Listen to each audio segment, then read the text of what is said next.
What is the difference between Sadaqah and Zakat? By definition, Zakat means to purify, to increase. It means goodness, it means blessing. And Sadaqah comes from the root word sidq, which means sincerity. So it is the sincerity and faith of Allah subhanahu wa ta'ala.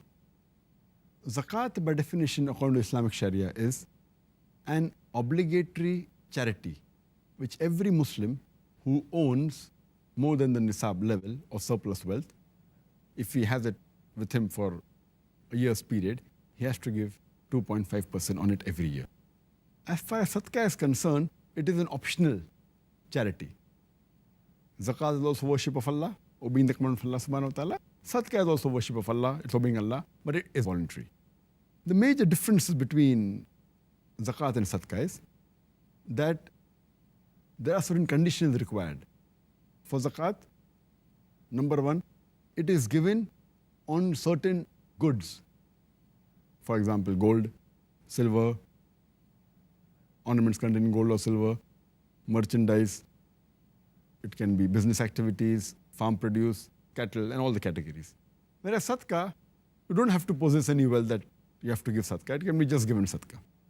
Point number two, in Zakat, these properties and surplus wealth should be with you for 1 full year, then you have to give Zakat.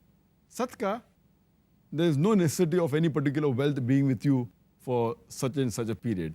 You can just give it without any time period. Point number three, you should have a nisab level of these wealth.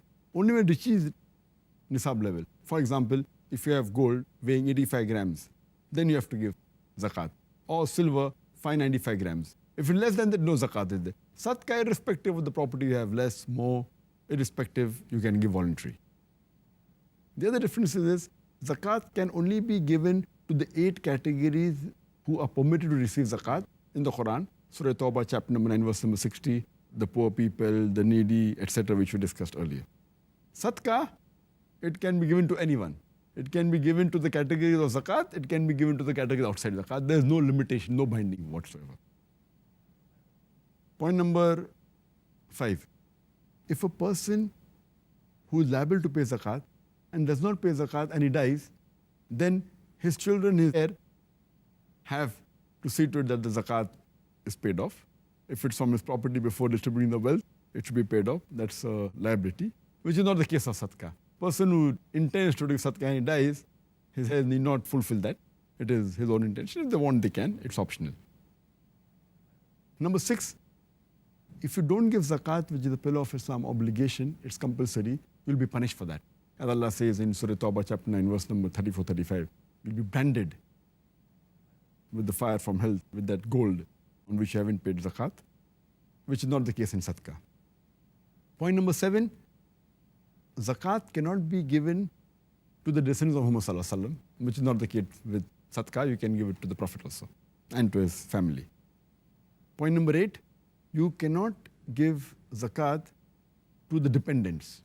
A father can't give to the son. A person can't give to his father. Whereas Sadaqah, a father can give to his son, a son can give to the father, irrespective of whether dependent or not. Point number 9, zakat in most categories cannot be given to the rich and the healthy. Whereas Sadaqah can be given to the rich and the healthy.